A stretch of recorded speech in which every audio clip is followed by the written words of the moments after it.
All right, moving to West Asia now. The United States has issued a stern warning to Iran against launching another strike on Israel. According to reports, Washington told Iran it won't be able to hold Tel Aviv back or ensure that the next attack is calibrated and targeted as the previous one.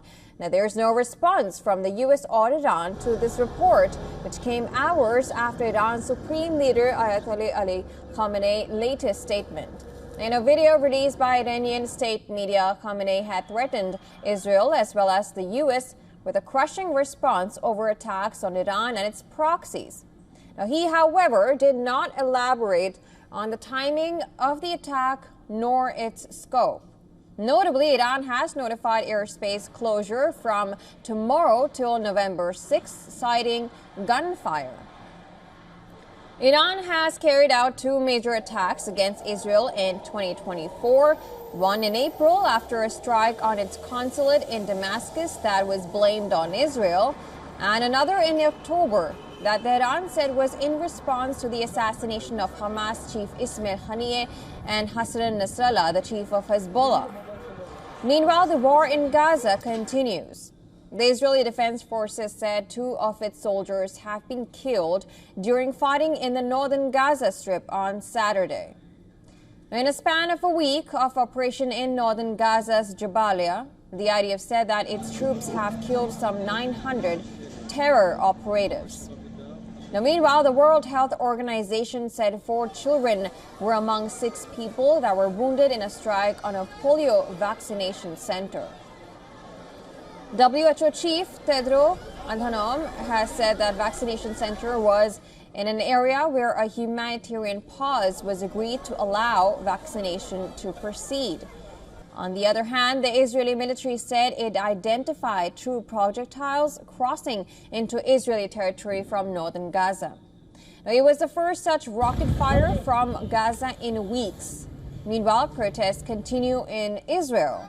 Hundreds gathered in Tel Aviv demanding that Israeli Prime Minister Benjamin Netanyahu secure a deal to release the hostages taken by Hamas militants on October 7, while the others called for elections and for Netanyahu to step down.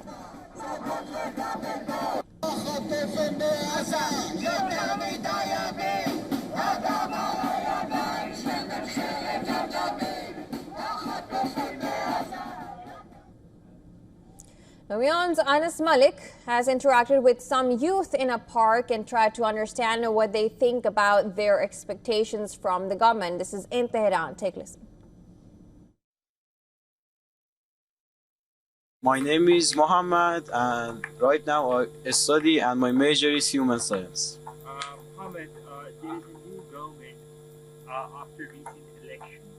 As a young person, what are your expectations with this new government? Will things get better?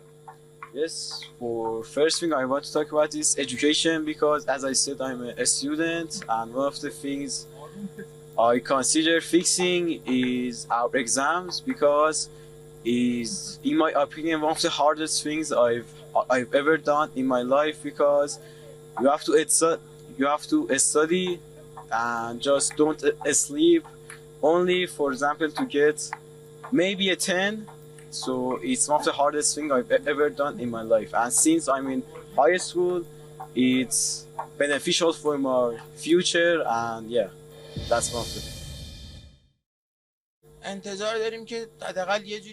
My name is Amir and I work as a clothes retailer in the market. I expect the new government to provide us normal and simple life and welfare. We do not expect a lot from our government. It is a good government. The issue of inflation for the younger generation like ours makes the situation worse and causes a lot of troubles. We would request the government to provide more economic relief and care more about the people. Yes, I come to this park often. While the facility here is good, more of such parks have to be made.